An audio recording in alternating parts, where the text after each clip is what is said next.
Live from the Ken and Valerie Baker studio at WHYY in Philadelphia, I'm Shirley Min. And I'm Delaware Public Media's Tom Byrne. You're listening to Ask Governor Meyer. This monthly program is a chance for Delawareans to hear directly from their governor and ask questions in real time. Delaware Governor Matt Meyer, thanks for joining us in studio. Hey, thank you, Shirley. Thanks, Thomas. Great to be back. So we are going to get through a lot over the next hour, and we would love to include your questions and comments in the mix. You can call 888-477-9499 or email askgovmeyer@whyy.org. Or if you're watching on YouTube or Facebook, drop your comment in the chat. So, Governor, let's get started with what's going on in Dover, specifically the 2027 operating budget. That's been approved by the legislature. It awaits your signature. The plan grows spending by about 6% over last year, or the current year, I guess. You had sought to cap that growth at 5%.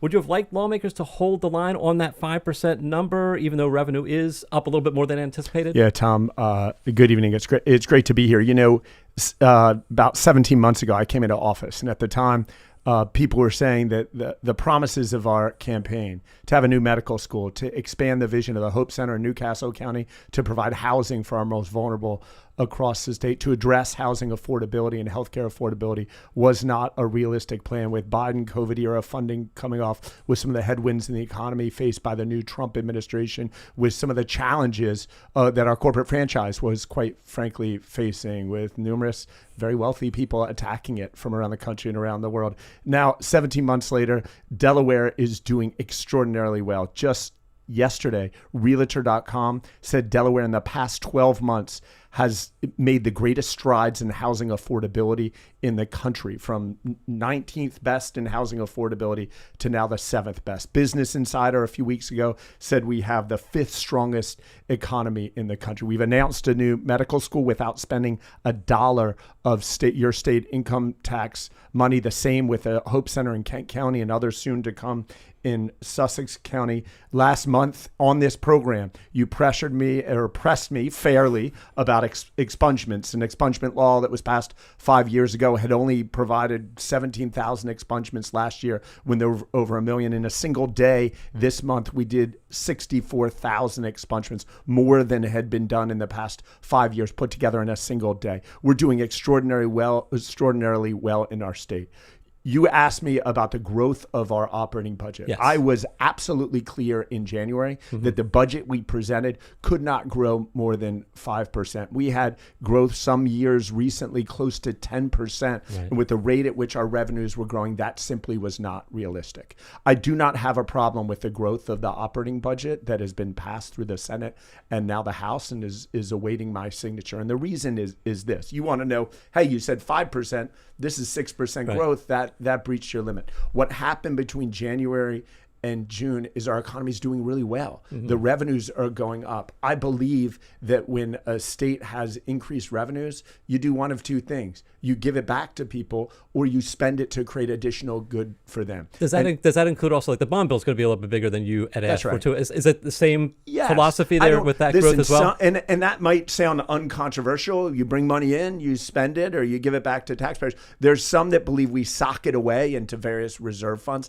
I don't really believe in charging taxpayers and residents funds so that we can put it away for some day in the future. We have literally over $1 billion saved up for those rainy days. We have plenty. What we're trying to do now is really address the housing affordability concerns, the energy affordability concerns, the healthcare accessibility and affordability concerns, and the funding formula to fund our schools, which I'm sure we'll get into. Well, you answered my question about what you would like to do if revenue comes in higher than expected, but Delaware, having left its rainy day fund and budget stabilization fund untouched, do you think that the state has enough money to weather any sort of potential economic downturn? Absolutely. We are as well positioned as ever to deal with a downturn without it falling too heavily on residents. To be frank, some of that credit is to Governor Carney, my predecessor, who did extraordinary work establishing a budget stabilization reserve fund for us to access. I brought up the bond bill, and that's where we'll go next, because questions about how the state's going to cover its portion of the added cost of the Edgemoor port expansion, $110 million, were answered this week. It's going to come from the bond bill, the capital budget. and coming from unclaimed property revenue. There was some pushback by GOP lawmakers on the Bond Bill Committee about this investment, this additional investment, suggesting that money keeps going into this project and there's no clarity on whether or not there's going to be a return on that investment. What do you say to those lawmakers who are still skeptical that this project's going to deliver and exactly what it's trying to deliver? Tom, we live in a time where billionaires are being created and adding billions to their wealth every single day. But what I see every day in Delaware is working people getting squeezed. The quality working class jobs, the company or the project that creates thousands of long-term jobs are going away. They're hard to come by. And I think it's reflected in our politics, a squeezed middle class. It's reflected in our economy with spiking stock markets and people that can't afford housing and healthcare. This port project helps address that concern. You're talking about 2,500 construction jobs. Okay, that's one time, that's short term. Mm-hmm. We're talking about probably a decade or more worth of work, primarily Delawareans, union workers who are going to come build this port, and over 1,000. The estimates are, I think, 1,100 right now to start.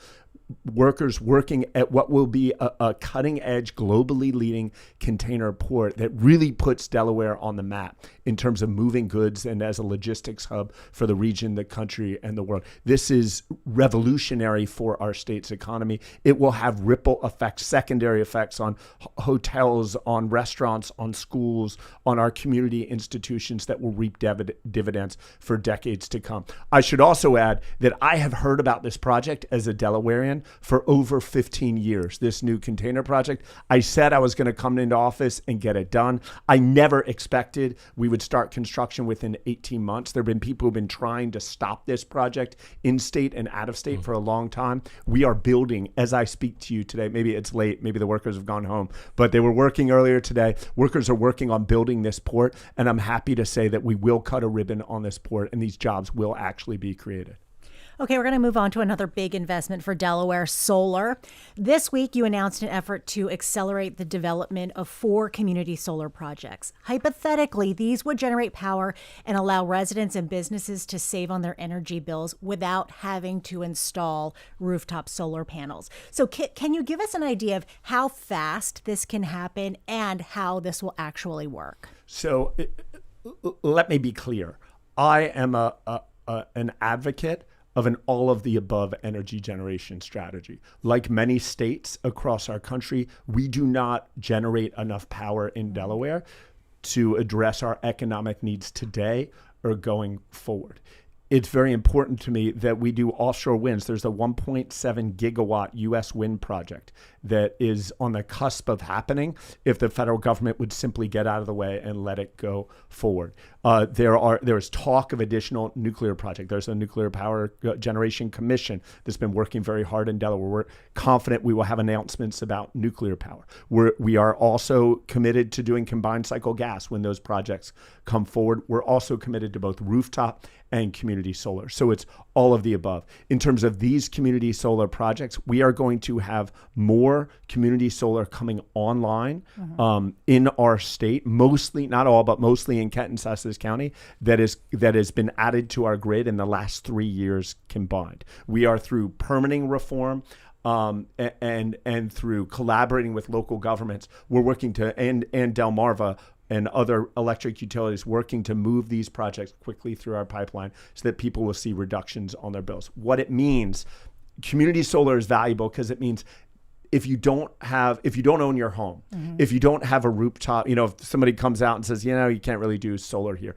this means you can generate power from solar energy that powers your home, which some people prefer to do for environmental reasons. Other people would prefer to do for economic reasons. When there's a war in Iran or when there's various things happen that spike the price of oil or gas, it will not affect the price of solar panels. But how fast can it happen with the accelerator program? With the accelerator, these projects now come online within 18 to 24 months. We're trying to expedite that further. A lot of that delay is local government zoning and permitting that we don't have direct control over. And the expected reduction of these projects is 10 to 15% off your power bill. With all this in mind, should solar be more of a short-term focus for the state to build that energy capacity quickly? Can these projects basically move faster than maybe some of these other things that you talked about, whether it be modular nuclear or things like that? It definitely. I mean, modular nuclear, almost any nuclear project, it's hard. 10 years is often optimistic. Something like 8 years, 7 years is super optimistic. Solar certainly happens faster than that, but quite frankly, it's smaller scale. It's a lot, right. And it's not base load power. It fluctuates a lot more. We're doing what we can to expedite. I also think, quite frankly, Tom, it's important there's a public process. I was a county executive. I think it's important people have their say. If there's a huge solar field that's proposed being built right next to you, you should have several public hearings, chances to air what your thoughts are on it, negotiate with the developer. And I think that's a good thing, not a bad thing, even if it slows down the project a little bit. You mentioned the Nuclear Energy Feasibility Task Force, and it says it's going to need a little more time to deliver its recommendations on pursuing nuclear options like those small modular nuclear generators. And there seemed to be, I think, some trepidation from some on the task force about moving too quickly on this, even though you said it's going to take 10 years, even optimistically. With that in mind, are you feeling that modular nuclear is an option that you feel is viable? Yeah, so here's, quite frankly, is it viable? Yes. Here's my concern about modular nuclear. Somebody told me when I went from starting a couple of small businesses and held my first public office 9 years ago at the county, they said when you have great new ideas and you're in the private sector, you should put them to use as quickly as possible. There's something called the first mover advantage in nonprofits and private for-profit companies. You can make a lot of money and benefit a lot of people if you move quickly and you move first. In government, it doesn't always make sense to move first. There have been very, very few small modular nuclear projects that have worked to completion. When you're the first at anything, often there are slips and falls, there are errors along the way. And you absorb all that. Yeah, and I'd rather have somebody else do that. Now, it also, the math of nuclear seems to make a lot more sense to me at utility scale size rather than these new small modular reactors. Again, I'm open. We're in talks with numerous potential generators who have some interest in coming to the state, coming to the region. We're going to do what we can to generate power that benefits Delawareans. Okay, Governor, you called for a fundamental review of how utilities make money in Delaware. So under the current regulations, Delmarva receives a guaranteed profit of 10%. So instead of a set return, should utility companies be taking into consideration the economy, interest rates, like a more market-based approach? Absolutely. I think that each rate hike that they propose is a little bit different. I believe in their most recent rate hike a couple years ago, I believe the return on equity was a little over 9%. Mm-hmm. What I think you're referring to is the most recent rate hike, which I've come out adamantly against. They proposed a 10.5% return on equity. That's gouging people. Mm-hmm. That's why just on Monday last week, we stood up and announced freeze the hikes and stop the gouge program, where we are going to do everything to stop this rate hike from going forward. What I'm hearing from Delawareans today is they cannot afford the prices that Delmarva is charging them, and Delmarva is talking about increasing them even more. There's an automatic increase that will go into effect July 9th. I've called on the Public Service Commission to take immediate action to stop that automatic increase. Let's have a well thought out discussion that prioritizes the public. Here's the problem. Delmarva is a monopoly, right? It's a monopoly. You don't have a choice in Delaware. For those listening in Philadelphia or Pennsylvania, it's similar. You have PECO. Most people have PECO. You don't have a choice. It's a monopoly. The prices must be controlled by someone. The employees at Delmarva, the leadership, reports to shareholders. Shareholders want that zero risk return. This year, Exelon, the parent company of Delmarva, had revenues of $7.4 billion. $300 million of profit last year went from Delaware ratepayers to those Exelon shareholders. Delawareans don't have the money to pay to keep their lights on. We need to scrutinize every single penny of spend, and these risk-free returns of 9-10% are totally unacceptable. Well, the utilities are saying that the higher returns are helping them maintain reliability, to upgrade infrastructure, which is needed in the state. You've said as such. But how do you then reconcile that fight? Look at their profits and don't listen to what they say.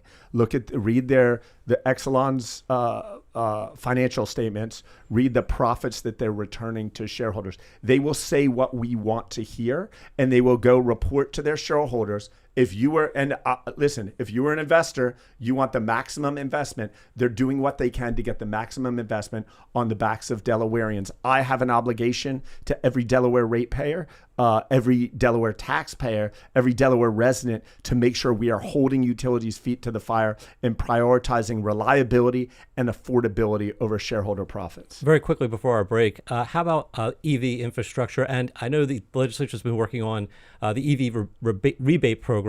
Is that something that you want to move forward on and trying to get EVs? Absolutely. I think I'm the only governor in the country who has an EV as my official vehicle. So I'm a big fan of electric vehicles.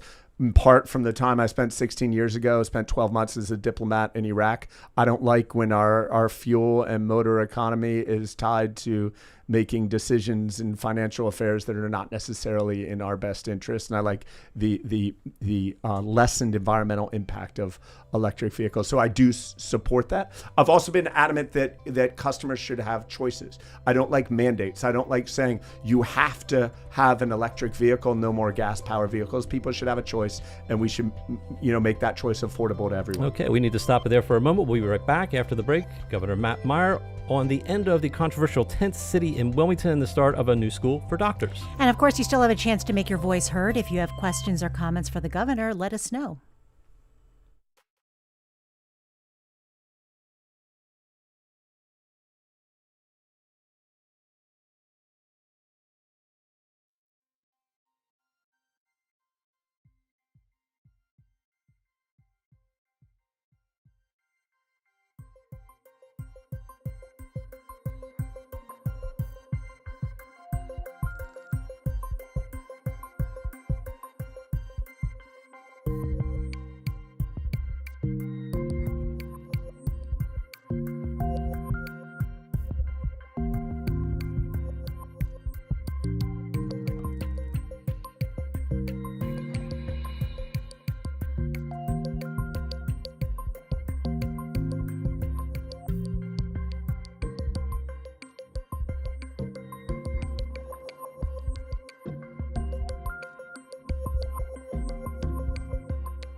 You're listening to Ask Governor Meyer on WHYY and Delaware Public Media. I'm Shirley Min. And I'm Delaware Public Media's Tom Byrne. With us live in our Philadelphia studio is Delaware Governor Matt Meyer. He's taking questions from us and from you this hour. If you have a question or a comment, email askgovmeyer@whyy.org or call in at 888-477-9499. Governor, we're going to start with a little hope. You recently announced that a homeless shelter modeled after the new Castle County Hope Center is coming to Kent County. The plan seems to be to convert hundreds of vacant Delaware State University dorms on Route 13.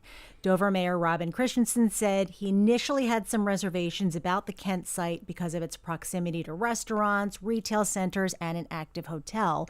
He says he feels better now after being offered assurances about security and other concerns. So what kind of assurances did the state offer?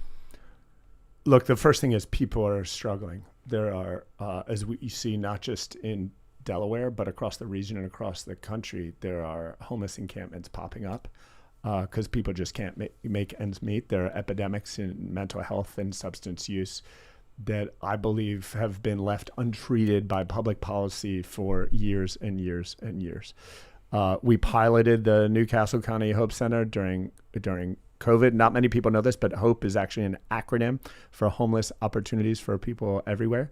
And I pledged when I ran for governor that we were going to expand those opportunities. There was something like, when I was at the county, something like 25% of the now nearly 10,000 residents that have spent at least one night in the Hope Center in Newcastle County. About 20% were from Kent or had a recent address in Kent or Sussex County. There's a need. The Hope Center in Newcastle County, we were expecting quite a bit of blowback. This is not the first hotel conversion to be a center of this type. New York City did a number of them that received so much blowback, the program was scrapped from neighbors. So from the outset, we have been very conscious. We work with neighbors. We talk to them. We hear their concerns. Much of the feedback I got from the Hope Center when we celebrated its 1-year anniversary from neighbors of the Hope Center in Newcastle County brought tears to my eyes. It was neighbors asking us how they could help more, what they could do to assist this facility to make sure it was a success. So our intention in Dover is to work with communities in the same way, not work at someone like Mayor Christensen in Dover, but collaborate with him. So the first thing is saying, we need you to be eyes and ears. We take community concerns very seriously. If you're a neighbor to a hotel and it suddenly becomes a homeless shelter, I understand that you have concerns, that there's going to be a large number of people with mental health, substance use issues staying there. There might be people with criminal records. These are low barrier shelters. So we're going to give you the confidence through a security plan, through a community engagement plan, through providing resources when necessary.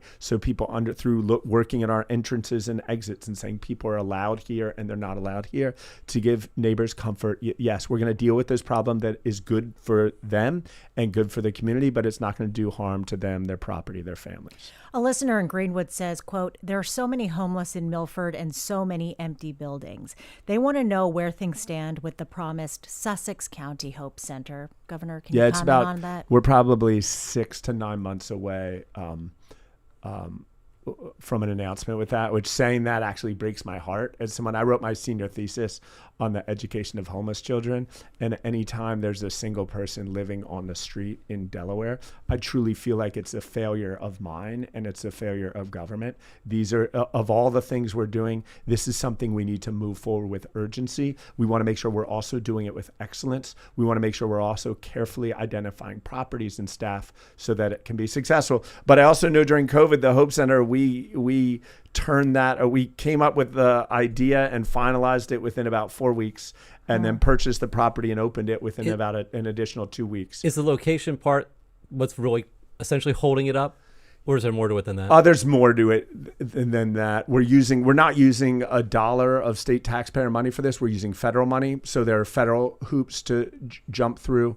Location is part of it. I don't want to minimize it, but it's also, you need to give me confidence as governor before we spend a penny on this, that we know how to run this thing and fund it for 4 to 5 years to come. So we're not just going to do it, throw money at it in an irresponsible way. But I appreciate that there's so many people around the state who are concerned for their communities, and I want them to know we're working tirelessly to address it from Newcastle, Kent, and Sussex County. I want to talk about Wilmington now. The homeless encampment at Christina Park has been generating headlines for months now. So to recap, the city initially sanctioned the community. They offered free tents, facilitated outreach for homeless services. And then a couple of weeks ago, residents were forced to leave the park. Rob from Wilmington wrote in to ask about your stance on this and whether or not you agree with the choices made by the mayor. I don't, like most mayors across the state, to be frank, I don't agree with every decision that Mayor Carney makes. My guess is if you ask him, he doesn't agree with every decision I make. On homeless policy and policies to protect the most vulnerable, one thing I learned as an adult and certainly as county executive is that really the only thing that works is comprehensive services. If you create some temporary place that does not have comprehensive substance use, mental health, job placement, housing placement, domestic violence supports, veterinary supports. If you don't provide all those things, you're destined ultimately not to be successful. And so we're trying to focus our resources behind the scenes through our Delaware State Housing Authority. We did quite a bit to support the effort to get people from Christina Park into stable, comprehensive settings that will help them for the long term. Mayor Carney did say in an open letter this week the state's funding a dining hall and a full-time day center at the 4th Street location where folks will be able to store personal items. Can you tell us a little bit more about that, how quickly that might be available? I am not sure. I can check on the timing of that. Okay. Are people eventually going to, well, okay, I'll want to bring in an email right now. So a listener named Nicholas wrote in to say, I'd like the governor to justify use of the Escheat fund while the city of Wilmington is fighting over a tenth of that to address the ongoing homelessness crisis. People are living under the Amtrak bridge on Front Street right now. He's referring to the money to the port, I think. Yes, for the port, yes. I don't see how the port project gets them housed today. Well, I think that the Port Project is certainly going to get a lot of Delawareans housed when you provide over 2,000 construction jobs for something like a decade and provide over 1,000 port jobs that is likely going to grow. Some expectations are that 1,000 number could double or triple. It does make a difference. In terms of homelessness, we have in the first 18 months of my administration spent more money and invested more in affordable housing than any other 18-month period in Delaware state history. It's showing in terms of what I mentioned, the increase in the affordability, the improvement in the affordability of homes, now the 7th best in the country, according to Realtor.com yesterday. So we're making progress. Many cases like that, when someone's sleeping under a bridge, our state housing authority and our homeless services from our health and social services department work in a supportive role. Substance abuse and mental health, DSAM, our substance abuse division, they work behind the scenes providing funding for various community institutions, which we're doing in Wilmington, we're doing in Newark, in areas of the county and across the state. So we're continuing to look for gaps in those funding streams. We added some assistance in this budget. I think it's $800,000 assistance specifically targeted towards homeless youth because we identified there were some shortages there. We're watching closely in recent days and weeks. The Hope Center in Newcastle County has been at or near capacity. So we're looking for more opportunities to make sure there are comprehensive shelters where people can go. One solution that's been out there, the pallet village concept, which Georgetown has at this point, and that's one that's been proposed in Wilmington, tiny home community on wood pallets. But in Wilmington, it's gotten some pushback from potential neighbors. At the risk of oversimplifying this, it does feel like there's a lot of like not in my backyard that's involved when it comes to solutions on this issue. Are there ways the state can overcome these NIMBY concerns when trying to deliver solutions on homelessness and, by extension, affordable housing? Sure. There are. I think people have a right generally to have a say in the direction of their community. When you exclude certain people or say we don't want those people here, that's when it crosses a line for me and for us. We're working now with local jurisdictions. Senator Huxtable has taken a leading role in saying to local jurisdictions, you have a responsibility to help us solve this affordable housing crisis in our community through zoning reform and various local permitting reforms. Again, the steps we've taken in the first 18 months have dramatically helped improve the affordability situation for homeowners and renters in our community, and we're going to continue down that path. Governor, we want to go to a caller now. Steve from Dover is on the line. Steve, thanks for calling. And what's your question for the governor? Oh, how you doing, Governor? Thank you for everything you're doing. It sounds like you got a lot on your plate. My question is, I know you're going to be dealing with the harm reduction in the bill that's recently just came out of committee, and there was a lot of pushback. In fact, I was there to advocate against it. My question to you is, would you consider, hopefully you'll deny it, but I do believe there's some possibilities it could be successful if there was a pilot program. So my question is, could you deny it, veto it, send it back to the committee to do exploratory regarding a pilot program, small, and see if you can get that data that it would just be comprehensive to see if it really can be implemented long term. So thank you for what you do, and that's my question. Well, Steve, I appreciate the question. The bill you're referencing concerning harm reduction passed through the House and Senate. Mm-hmm. It's on my desk now. I got a knock on my door yesterday from a state rep who came in and said exactly what Steve is saying. Say, I don't want you to sign this. It's not the worst idea. It's just not backed up with data. And we really shouldn't do this until there's sufficient data to back it up. To be honest, Steve, we're still looking at it. I don't go signing bills until I've read every word. There's substantial research on this that I'm going to look through, but I appreciate Steve's viewpoint. Steve, you're not the only person who said this to me, and I'm gonna have a well thought out process and ultimately make a decision. I was going to say we had another listener named Christine who wrote in to ask you to veto it.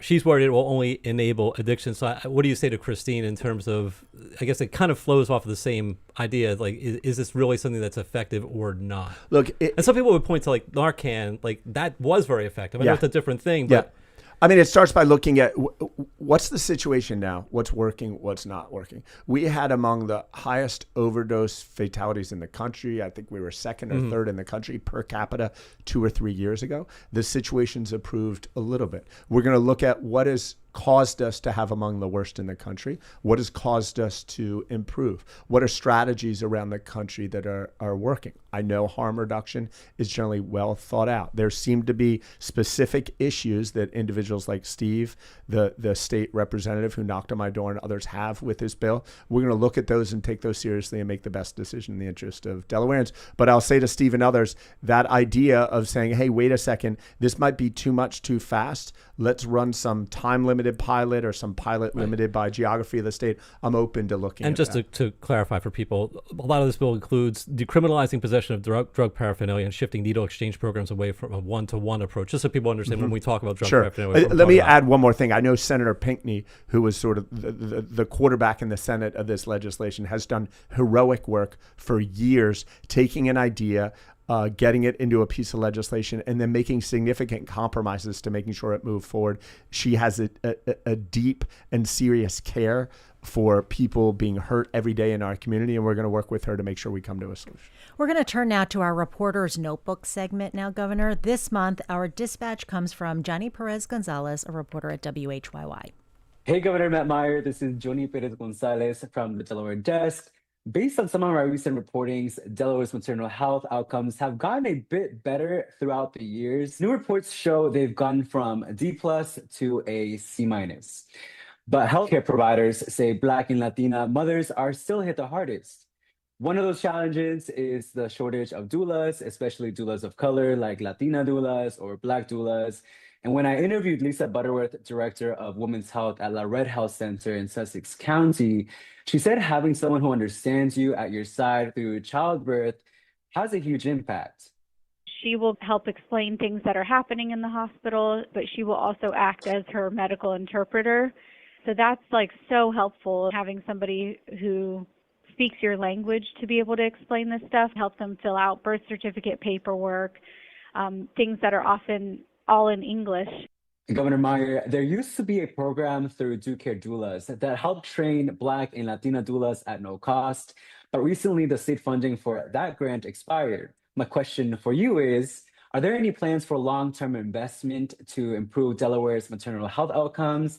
And how will you or your team measure progress in reducing racial disparities? And that was Johnny Perez Gonzalez, reporter at WHYY. So, Governor, is there a plan in place to improve the state's maternal health outcomes? Absolutely. I recently was at Nemours Children's Health.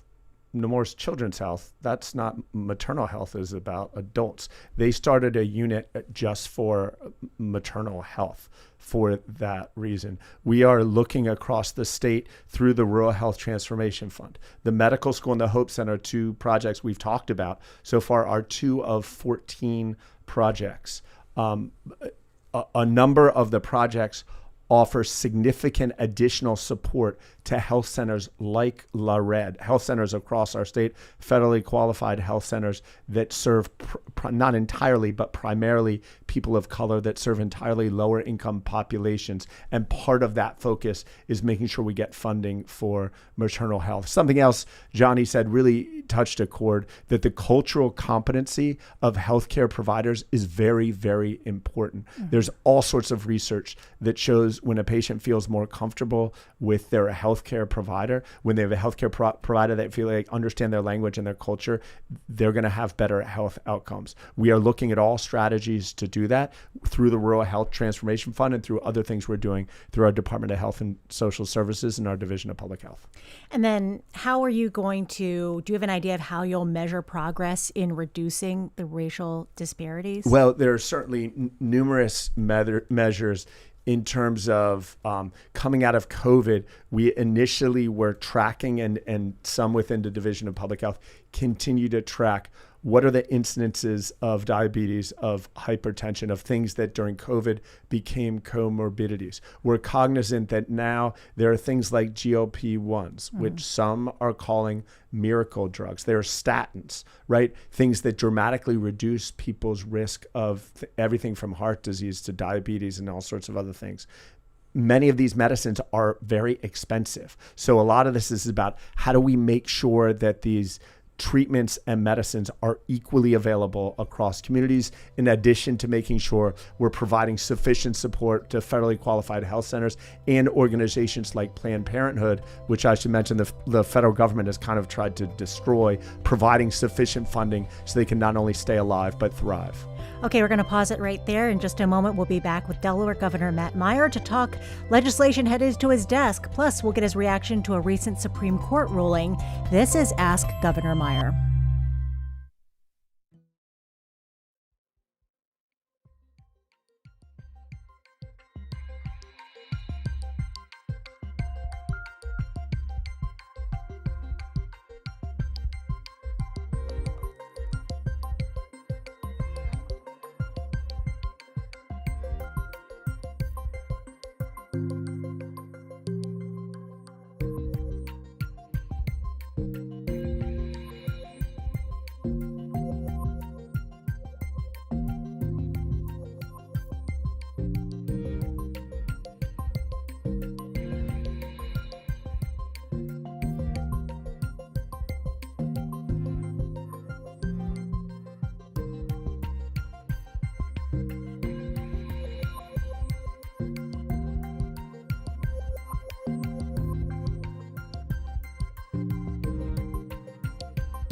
You are listening to Ask Governor Meyer on WHYY and Delaware Public Media. I'm Shirley Min. And I'm Tom Byrne. Joining in this hour live is Delaware Governor Matt Meyer, and it's not too late to join the conversation. Email askgovmeyer@whyy.org or call us at 888-477-9499. And if you're watching our live stream on YouTube or Facebook, leave your comments in the chat. I do want to start by taking a call from Ruth Ann from Cheswold. Ruth Ann, you're on Ask Governor Meyer. What's your question? Thank you. Governor Meyer, I heard recently that there's a new African American commission at the state level or committee. And I know there are many different kinds of ethnic groups, and they each have a different commission or committee to facilitate getting their needs met at the state level. But I always wondered, why is there no Office of Native American Indian Affairs like other states have?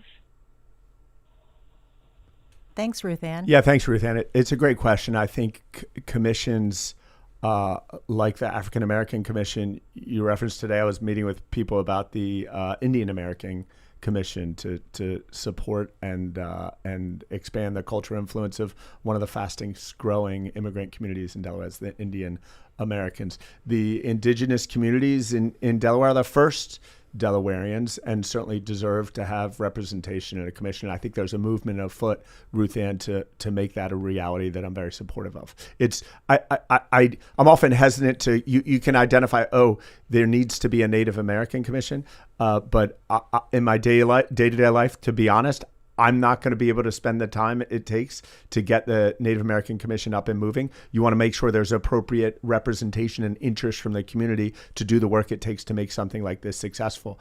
The indications I'm getting are there is interest, and I'd be very happy to support an effort like that however we can. Thank you, Ruth Ann, for that call. Governor, since we last had you on, your administration announced a partnership with Thomas Jefferson University to bring a medical school to Delaware. Why Jefferson? What made its proposal more attractive than the other ones that were submitted? Yeah, we ran what I was told was the most public process to find an institutional partner to do an educational effort in Delaware state history. We had applicants come from as far as Puerto Rico to start the medical school. We had an independent committee. I was not involved in it. It involved both state employees and a number of medical experts from outside of state government who had an interest in a Delaware medical school being successful, as well as a representative from all of the hospitals. And they unanimously chose Ben Franklin. The primary reason, I think, were just the extensive and specific nature of the application, the fact that they had relationships and commitments from every major academic institution of higher learning in Delaware, UD, Delaware State, Del Tech, and from nearly all of the hospital systems in Delaware. We're confident they're well poised to be successful. They also have had a long-standing relationship with Delaware through the Dimer program. One noticeable absence from the effort is the state's largest hospital system, Christiana Care, which submitted a competing proposal. Christiana Care reacted to the decision in a statement that in part questioned whether the school's goals can be fully realized with Christiana Care's without Christiana Care's meaningful participation in its clinical training mission.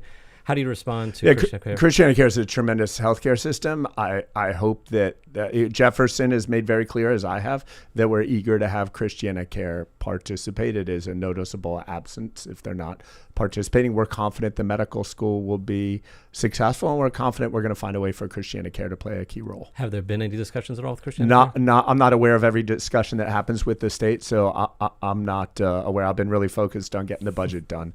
But I'm confident, if discussions haven't been had, I certainly will be having those discussions. Will Delaware students receive any preference or special opportunities for this new med school? There will be special opportunities in that if you agree to work in an underserved area of our state, underserved rural area of our state, following medical school for a certain number of years, you will pay no tuition at the school. All right, so moving on, Governor, we've got a lot of folks writing in about license plate reader cameras, also known as flock cameras. Police say they are used to track stolen vehicles, identify suspects, develop leads in investigations, but many people have concerns. Judith in Milford, where many cameras were recently installed, says, there are no safeguards at the local or state level for the data collected. I want these things out of my community. Jamal in Dover says, black men like myself are still over-policed in blue cities and states. Adding more mass surveillance doesn't help build trust or safety. And Daryl in Newark feels that these cameras are going up without public input. He says, we are citizens, not subjects. Take them down. Governor, what can you do to respond to these questions and perhaps make a case for these cameras and address these concerns? I agree with the concerns. To be frank, I think there are privacy issues. It often happens with new technology, where new technology comes and we say, wait a second, how helpful is this? It happened with DNA. It's happened with body-worn cameras and others, where it takes a while for us to get this right. And so I think we still do have work to do on license plate readers.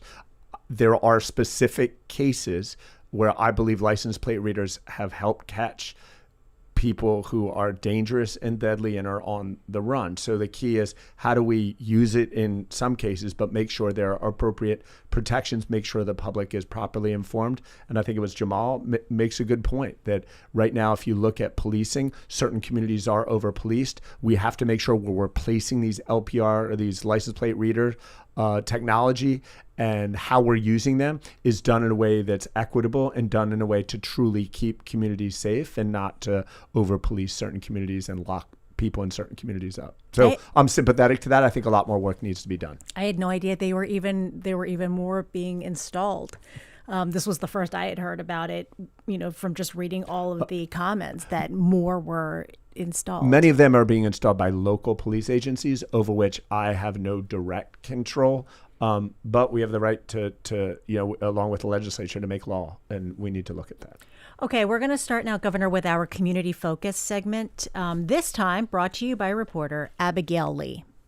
Hi, Governor Meyer. I'm Abigail Lee, the Newcastle County reporter with Delaware Public Media. For June's community focus, I spent a couple warm days walking Main Street in Newark. Since school's out, most of the folks I talked to were locals, one of whom was a woman who described herself as homeless. Here's Geraldine. I do sleep out here on the street, and I have seen a lot of different things. I am concerned for the safety of the young ladies here at the University of Delaware. I'm always out here on the street, and I encourage them, have some mace, have a taser while you're walking. Next, I talked to Steph, who had concerns about how government officials present themselves. I would like to see my leaders continue to have a moral stance. I think sometimes there's this kind of centrist Democrat consultant speak that happens when it's like they're not trying to upset certain parts of the base or people who are giving them funding. Finally, I ran into Katie, a 20-something born and bred in Newark. She wanted more from local leaders when it came to national politics. I think going up against Donald Trump and his administration when we can, when it's appropriate, which is every time anything ever happens. From Newark, I'm Abigail Lee with this month's Ask Governor Meyer Community Focus. Okay, Governor, so we're going to take these one by one. So what do you say to Geraldine about public safety for students at the University of Delaware? Yeah, everyone in our state needs to be safe and feel safe. And if there are specific measures we can take, specifically to Geraldine's point, to protect the safety of the young women at University of Delaware, I want to hear about it, and I want to make sure we're doing that. Part of that is making sure those that do wrong are held accountable, and we're working in that regard as well. What do you say to staff about so-called consultant speak? Yeah, God bless her. That's why I'm in this business. I was a 6th and 7th grade math teacher who myself was kind of done with politics. I ended up running for office, and here I am. I think we're at a particularly challenging time where I can tell a large majority of Delawareans feel like the president and this administration is not serving them. Probably a large majority, quite a few Delawareans also feel like they're being squeezed by an economy. There are these new technologies that are being developed that are taking away jobs, that are squeezing down wages while the stock market is skyrocketing and billionaires are being made. And we need someone to stand up and protect those people through projects like the Port Project, which we discuss, through medical school, potentially free medical education, by medical debt relief, where we've eliminated medical debt for 20,000 of our most valuable Delawareans. Those three things are extremely unusual across the country. We're working hard, keeping our head down to deliver for people like Steph. And finally, what do you say to Katie about standing up to the Trump administration? That is too much of my time and too much of my life. In partnership with our Attorney General, Kathy Jennings, we've been a part of 40, 50 lawsuits that have preserved nearly $1 billion of Delaware taxpayer resources. I was just in court with the Trump administration and Homeland Security going against ICE, who are trying to snoop into unemployment insurance records. There are so many things that this Trump administration is doing that is morally reprehensible, and I do not pause for a moment in standing up to that. While we're on the subject of national politics, U.S. Supreme Court ruled today revoking temporary protected status for Haitians and Syrians. Do you have a sense of how many workers and businesses could be affected in Delaware? Thousands. There are thousands. Particularly the Haitian community? There are thousands of Haitian workers. And let's be clear, we were lied to. The president, when he ran for office, said he was going to get the immigrants who are eating dogs and who are hurting people in our communities and doing terrible things. These Haitians right? These immigrants on temporary protected status, they are legal immigrants here. They have fled harm, just like my grandfather came to this country as a 1-year-old, came to a small town in Pennsylvania, didn't speak a word of English. So many of his relatives, my relatives, were killed because they were Jewish, because of their religion. That is not that different than what the Haitians, the Somalis, so many people around the country, they run here. The proudest thing we do as Americans, fundamental to who we are, not Democrat, Republican, but American, is we say, come on in. If you're going to come here fleeing harm, you're going to put your head down. You're going to work in our agricultural sector. Many of these employees have been here over 10 years with a temporary protected status designation that gets renewed on a regular basis. Trump said, get out of our country. Many of these people haven't, if you're 18, 19, 20, 25 years old, you're going back to a Haiti. You're going back to a Somalia that you know next to nothing about. Many of these people don't know the language. There's a cruelty to it. It's bad for our economy and it's bad for our character. History will look on this the way we look at things like Japanese internment camps. It's shameful what Trump did, and it's shameful what our Supreme Court did today. Is there anything Delaware can do to support these families that are affected by this ruling? We can do everything we can to keep them in the country. I am part of a bipartisan group of governors. I lead a bipartisan group of governors along with my colleague, Utah Governor Spencer Cox. We are working on a bipartisan solution to make sure this never happens again. Moving on to our own state constitution, an amendment seeking to enshrine same-sex marriage in Delaware's constitution passed the state Senate but did not have the votes needed to clear the House. It needs all House Democrats and at least one Republican to reach the votes needed. It appears no Republicans and at least one Democrat will not support it. Is this something you feel you could use the bully pulpit of the governor's office to get across the finish line? We're seeing what we can do. Listen, I'm deeply disappointed by it. I know I'm not alone. Our state has been a leader in gay marriage. Our state has been a leader in protecting LGBTQ plus communities. We're going to continue to do that under my leadership, regardless of what happens with this constitutional amendment. But I strongly support this constitutional amendment, and I hope it happens. One last question for you. I'm not sure if you're aware of this, but there is a dark horse candidate in the Vermont gubernatorial race. A 14-year-old Dean Roy is hoping to start a movement of young people engaging in politics. He's making some headway. He's the first team to get on a general election ballot in Vermont. So, Governor Matt Meyer, do you have advice for Dean Roy and other young people who are entering politics, even at that very young age? He's 14. Yes. There's no age limit. There's no age limit. I was not aware. There's no age limit, so he can't vote for himself. First of all, Roy is his name? Dean Roy. Dean Roy. Hats off to Dean. That's amazing. He's following the footsteps of another Vermont governor, Dr. Howard Dean, similarly named Dean Roy. Hats off to him for having the courage to run. If he's 14, he better know his times tables as a former 6th and 7th grade math teacher, not just because I'm a math teacher, but because he's got a budget. Because when he wins, he's got to do that budget. You got to understand the difference between an operational budget and a capital budget. More power to him. We need new blood, and we need energy like that in our public spaces. Governor Matt Meyer, we are going to have to leave it there. This has been a lively discussion. Thank you to all the audience members who have joined and participated. And Governor Matt Meyer, of course, we thank you for joining us on the show. Absolutely. In the history of the World Cup, Cote d'Ivoire has never made the second round. They stayed in Delaware for this World Cup, and they made the second round. Come to Delaware, good things happen.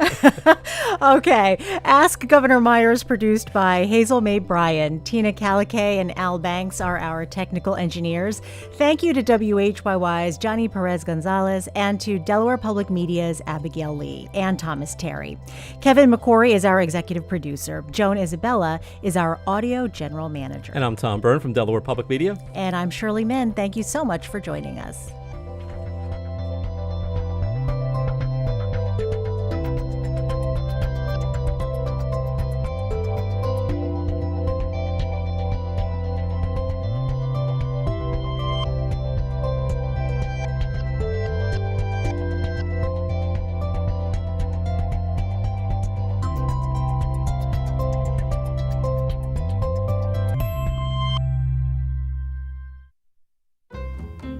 Ask Governor Meyer is taking a little break for the month of July, but we will be back again in August. Join us live on Thursday, August 27th from 8 to 9 p.m.